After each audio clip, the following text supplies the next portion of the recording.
Google থেকে এক ক্লিকে অনেকগুলো নিউজ কেমনে দিবেন গুগল শিটে, এটা ড্রাইভ লিঙ্ক দেবো বলছিলাম, বাট আমার দেরি হয়ে গেছে, এই জন্য আমি সরি। স্ক্রিনে আমি দেখাতেছি আপনি ড্রাইভ লিঙ্কটা কেমনে ব্যবহার করে গুগল থেকে অনেকগুলো নিউজ নিয়ে নিতে পারবেন। রিসার্চে কাজে হোক বা আপনি যদি মিডিয়াতে কাজ করেন, আপনার অনেক সময় এরকম বড় নিউজ নিয়ে কাজ করতে গেলে অনেক ডাটা ফাটা লাগে। তো চলেন আমি স্ক্রিনে দেখাই। এই যে দেখেন, এখানে আমি একটা ড্রাইভ লিঙ্ক আপনাকে যেটা দিছি ওইটার ভিতরে ঢুকলে দুইটা ফাইল আপনি দেখবেন। এখানে একটা ফোল্ডার আছে আর এখানে হলে একটা শিট আছে। তো আপনি চাইলে প্রথমে শিটটা খুলতে পারেন, ডাবল ক্লিক করলে এটা খুলে যাবে। তো এটা আমার আগের কিছু ডাটা নেওয়া আছে, এই ডাটাগুলো এখানে দেখাইতেছে। তো এইটা হইতেছে আমি আগের ডাটাগুলো ক্লিন ক্লিন করে ফেললাম, আগের ডাটা নাই, আমি একেবারে ফ্রেশ এটা দেখাইতেছি। ওকে, এবার আপনার যেটা করতে হবে, এই যে এখানে যাবেন, থ্রি ডটে গিয়ে এই ডাউনলোড অপশন আসবেন। ডাউনলোড অপশন আসলে আপনার ইয়াতে কম্পিউটারে এই যে ফোল্ডারটা আসবে, যে নিউজ শিটানার এক্সটেনশন, এইখানে অনেকগুলো কোড আছে এবং এইসব কোড আপনার টোটালি বোঝার দরকার নাই। এরপর চলে আসবেন ক্রোমের এই যে কর্নার আসবেন, আসার পর এখানে নিচে দেখবেন এক্সট্রা এক্সটেনশন নামে অপশন আছে, যাই ম্যানেজ এক্সটেনশন দিবেন। দেওয়ার পর এইখানে ডেভেলপার মোড আপনার অফ থাকবে, এখানে অন করবেন। করার পর লোড আনপ্যাকটা আসবেন, আসার পর এই যে যে এক্সটেনশনটা নিছেন এই ফোল্ডারটা এখানে সিলেক্ট ফোল্ডারে দিয়ে এটা আপলোড করবেন। আপলোড করার পর দেখবেন খবর, ছবি ও ভিডিও কোচের এবং লিঙ্ক কপি এরকম একটা নাম আসছে। এটা নিয়ে আপনার টেনশন করতে হবে না। তো ধরেন আপনি শেখ হাসিনাকে নিয়ে আপনি সার্চ করবেন, এ দেখেন আমার সিটটা কিন্তু এই মুহূর্তে খালি। তো আমি শেখ হাসিনা এইখানে আছে, নর্মালি সার্চ করলে দেখেন সার্চ স্ক্রিন আমি পুরো দেখাইতেছি, কিচ্ছু নাই। এবার জাস্ট একটু রিলোড দেন, রিলোড দিলে যেটা হইতেছে এই দিকে দুইটা বাটন আসছে। তো ধরলাম আমার হইতেছে এই যে শেখ হাসিনা পালিয়ে যাওয়া সন্ত্রাসী, এখানে ডেলি ইত্তেফাকের একটা নিউজে পররাষ্ট্রমন্ত্রী মন্ত্রী মনে হয় বলছে। আপনি যদি এই জায়গায় ক্লিক করেন, দেখেন এই নিউজটা কিন্তু এই শিটে চলে আসছে। এটা তো একটা নিউজের ব্যাপার, এটা আপনি এমনও নিতে পারেন। এখানে আসছে বিবিসির একটা নিউজ, এইটাতে চাপলেন, ধরেন এইটাও এখানে চলে আসছে, ফাইন আসলো। কিন্তু আপনার দরকার যে অনেকগুলো নিউজ, ধরেন আমার এই পুরো পেজের নিউজ দরকার, সেক্ষেত্রে কারেন্ট পেজ আপনি দিবেন, এখানে একটা পপ আপ আসবে, যা এই বাল্কে চাপ দিবেন। দেখেন বাল্কে দেওয়ার পর যেটা হইতেছে একটা একটা করে আসা শুরু করছে।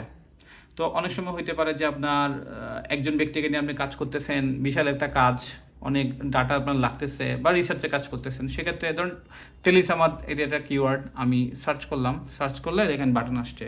তো ধরেন টেলিসামাদের জীবনী নিয়ে আপনি কাজ করবেন, তো প্রথম 10 পেজের নিউজ আপনার দরকার, একসাথে দরকার, তাইলে এখানে দেখেন একটা বাটন আছে, দিলাম, এটা ও ফেচ করতেছে। ফেচ করতে একটু সময় লাগে, এতটুকু ধৈর্য আপনার দেখাইতেই হবে।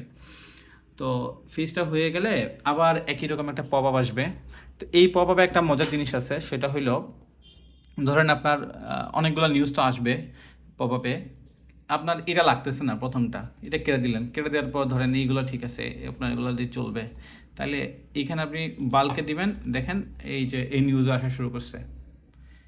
এবার ধরেন আপনার তো প্রথম 10 পৃষ্ঠা তো হয়ে গেল, এবার নেক্সট 10 পেজ দরকার, সেই জন্য এই আবার দিবেন। দেখেন 11 থেকে বাকি পেজ সে ফেচ করা শুরু করছে। এটা হলো আসলে এই এক্সটেনশনের মূল কাজ, সে বাকি পেজগুলো ফেচ করে আপনার স্ক্রিন এনে দিবে। এখানে আরও অনেক কিছু আছে এই এক্সটেনশনের মধ্যে, যেমন ধরেন আপনি যদি রাইট ক্লিক করেন, রাইট ক্লিক করে এই জায়গায় আসেন, আপনার ধরেন শেখ হাসিনা নিয়ে ধরলাম যে লিগের যে পুরো আমলটা ওই টাইমের মধ্যে আপনার শেখ হাসিনাকে নিয়ে যত নিউজ সেগুলো দরকার, বা 24 সালে আওয়ামী লীগের যে সরকার ছিল ওই টাইমের মধ্যে যত নিউজ সেগুলো দরকার। ধর কোটা আন্দোলনের মধ্যে শেখ হাসিনা লিগে আমি সার্চ করলাম, দিলাম যে সব সব মানে হইলো আপনার এটা এই জায়গায় এই যে কোটা আন্দোলনের যে টাইম রেঞ্জটা সেটা কিন্তু অটোমেটিক বসে গেছে, আপনাকে এখানে এসে বসাতে হয় নাই। দেখেন সব ওই যে কোটা আন্দোলনের সময় নিউজ, এবার আপনি আবার এখান থেকে নিতে পারেন। তো এভাবে এখানে অনেক রকম কিওয়ার্ড আছে, অনেক রকম কিওয়ার্ড না, টাইম আছে। যেমন ধরুন আপনি চাইলে বছরভিত্তিক সার্চ করতে পারেন, যে 2007 সালের নিউজ আপনি সার্চ করবেন, এটা হলো ইয়াতে বসে যাবে, কি বলে টাইমটা ওইখানে বসে যাবে আর কি অটোমেটিক। এরপর ধরেন ইন্টারিমেটটা দেওয়া আছে, আপনার এখানে অনেকগুলো ই পেপার অ্যাড করা আছে, আবার দরকারি অনেক কিছু লিঙ্ক দেওয়া আছে।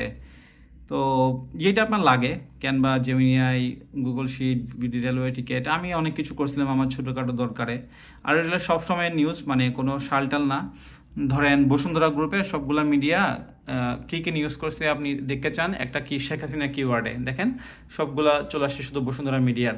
তো এখানে অনেক কাজ আছে, আমি দেখাতে গেলে ভিডিওটা বড় হবে। আপনার এখন কাজ যেটা, আপনি খালি এই ভিডিওটা ডাউনলোড করবেন, সরি, এই এক্সটেনশনটা ডাউনলোড করবেন, ডাউনলোড করে এখানে যে আপলোড করবেন, আপলোড করার পর যেখানে একটা কিওয়ার্ড লিখবেন, লিখে এই জায়গা থেকে এইখানে ডাটাটা নিয়ে আসবেন। আনার পর জাস্ট আপনি এইভাবে কপি করে কপি করলেন, করে জাস্ট অন্য একটা জায়গায় আপনি পেস্ট করে দিলেন, এই তো আপনার কাজ হয়ে গেছে। মানে যেখানে আপনার দরকার সেই শিটে আপনি রেখে আপনি কাজ করেন, ফাইন হয়ে গেল।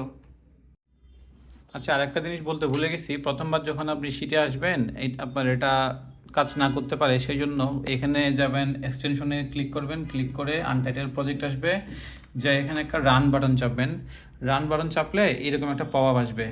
এটা আসার পর দিবেন যে রিভিউ, রিভিউ দেওয়ার পর একটু ওয়েট করতে হবে, এখানে লেখা আসবে অ্যাডভান্স, অ্যাডভান্স আসার পর গো টু আনটাইটেলড, এটা দেওয়ার পর এখানে সিলেক্ট অল দিয়ে এখানে হচ্ছে কন্টিনিউ দিয়ে দিবেন। এই কন্টিনিউ দিয়ে দেওয়ার পর আপনি হচ্ছে এখানে যে বাটনগুলো আছে এই বাটনগুলো তখন দেখতে পারবেন এবং আপনার এখানে ঠিকঠাক ডাটা আসবে, কোনো সমস্যা হবে না।